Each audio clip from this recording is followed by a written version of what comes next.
జగన్మోహన్ రెడ్డి అదృష్టం ఏంటి చెప్పమంటారా?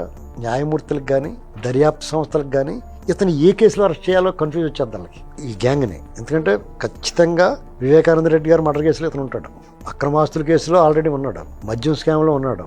ఈ మద్యం స్కామ్ అయిపోయిన తర్వాత సర్వే రాళ్ళు, ఎన్జిటి కేసులు, తర్వాత ఋషికొండ ఎన్జిటి కేసు ఉంటుంది. అది కాకుండా రోజుకు 100 తప్పులు చేశాడు. అసలు ఎన్నాటితోటి వాళ్ళందరూ వరుసగా నిలబడి ఏ కేసులో అరెస్ట్ చేయాలని ఆళ్ళు కొట్టుకుంటారు, తొక్కిసలాట వద్దాలి ఇతను అరెస్ట్ చేయడానికి పోలీసు వాళ్ళు.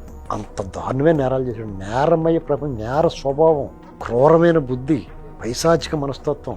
అసలు ఇటువంటి వ్యక్తిని రాజకీయాల్లో మనం భరించి అతను ముఖ్యమంత్రిని చేసామంటే తప్పు అతనిది కాదు, మందే తప్పు. అలా బాబాని చంపేయడని తెలిసి కూడా వీళ్ళు ఓట్లు వేయరు కదా, మరి అతను మారాలి. బోరు నమ్మిర్రా బాబు వీళ్ళు అని చెప్పి మారాలి. మారకుండా ఇంకా దారుణంగా వేధించాడు వీళ్ళు. సమాజంలో ప్రతి వర్గానికి వెళ్ళాడు. అయితే వాళ్ళందరూ కలిపి ఒకసారి ఇత్తాతలు పడేసారు, అది వేరే విషయం. కానీ ఇప్పుడు న్యాయస్థానాల్లో, దర్యాప్తు సంస్థలో ఇతను దండుపాళెం గ్యాంగ్ని, ఇప్పుడు అవినాష్ రెడ్డి కూడా సెకండ్ స్టెప్పే. ఇతని పైన ఇంకా వీళ్ళు ఉన్నారు, అంతఃపురం ఉంది, వాళ్ళని కూడా క్లోజ్ చేయాలి.